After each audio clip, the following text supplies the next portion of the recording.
ನಾನು ಮೊನ್ನೆ ಹೇಳ್ತಾ ಇದ್ದೆ, ಒಂದು ಕ್ಷಣ ಯೋಚನೆ ಮಾಡಿ. ಆಯ್ತು, ಕಾಂಗ್ರೆಸ್ ಸರ್ಕಾರ ಬಂದು ಏನೋ ದೊಡ್ಡ ಸಾಧನೆ ಮಾಡಿದೆ ಅಂತೇಳಿ ಒಂದು ಕ್ಷಣ ಒಪ್ಕೊಂಡಿದ್ದೆ. ಆದ್ರೆ ಆ ಗ್ಯಾರಂಟಿ ಕೊಡ್ತೀವಿ, ಉಚಿತ ಬಸ್ ಕೊಡ್ತೀವಿ, ಪ್ರಯಾಣ ಎಲ್ಲ ಕೊಡ್ತೀವಿ ಅಂತ ಹೇಳ್ತಾ ಇದ್ದಾರೆ. ನನ್ನ ಪ್ರಶ್ನೆ ಒಂದೇನೆ ಮಾನ್ಯ ಮುಖ್ಯಮಂತ್ರಿಗಳಿಗೆ, ಸ್ವಾತಂತ್ರ್ಯ ಬಂದು 75 ವರ್ಷಗಳಲ್ಲಿ 55-60 ವರ್ಷಗಳ ಕಾಲ ಕಾಂಗ್ರೆಸ್ ದೇಶದಲ್ಲಿ ರಾಜ್ಯದಲ್ಲಿ ಆಡಳಿತ ನಡೆಸಿರುವಂತದ್ದು. ನಮ್ಮ ರಾಜ್ಯದಲ್ಲೂ ಕೂಡ ಸುದೀರ್ಘವಾಗಿ ಕಾಂಗ್ರೆಸ್ ಸರ್ಕಾರ ನಡೆಸಿದ್ದಾರೆ. ಸಿದ್ದರಾಮಯ್ಯನವರು 7 ವರ್ಷ ಮುಖ್ಯಮಂತ್ರಿಗಳಾಗಿ ರಾಜ್ಯದಲ್ಲಿ ಆಡಳಿತ ನಡೆಸಿದ್ದಾರೆ. ಅದು ಇಷ್ಟು ವರ್ಷಗಳು ಕಳೆದರೂ ಸಹ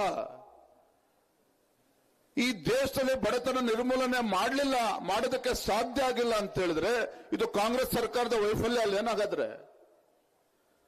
ನಮ್ಮ ರಾಜ್ಯದಲ್ಲಿ ಇವತ್ತು ಕೂಡ ನಿಮ್ಮ ಗ್ಯಾರಂಟಿಗಳ ಮೇಲೆ ನಮ್ಮ ಬಡವರು ಅವಲಂಬಿತರು ಆಗಿದ್ದಾರೆ ಅಂತ ಹೇಳಿದ್ರೆ ಇದು ಕಾಂಗ್ರೆಸ್ ಸರ್ಕಾರದ ವೈಫಲ್ಯ ಅಲ್ವಾ ಹಾಗಾದ್ರೆ?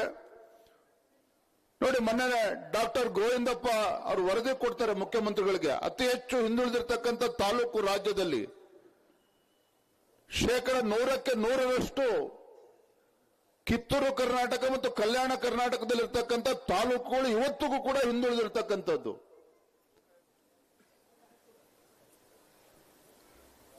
ಈಗ ಕಳೆದ 5 ವರ್ಷದಲ್ಲಿ ಇನ್ನೂ ಕೂಡ ಜಾಸ್ತಿ ಆಗಿದೆ. 72% ಹೋಗಿದೆ. 65% ಇತ್ತು, 72% ಹೋಗಿದೆ. ನಾ ಯಾಕೆ ಇದನ್ನೆಲ್ಲ ಹೇಳ್ತಾ ಇದ್ದೇನೆ ಅಂತ ಹೇಳಿದ್ರೆ, ಇಂಥ ಒಂದು ಲಜ್ಜೆಗೆಟ್ಟ ಕಾಂಗ್ರೆಸ್ ಸರ್ಕಾರ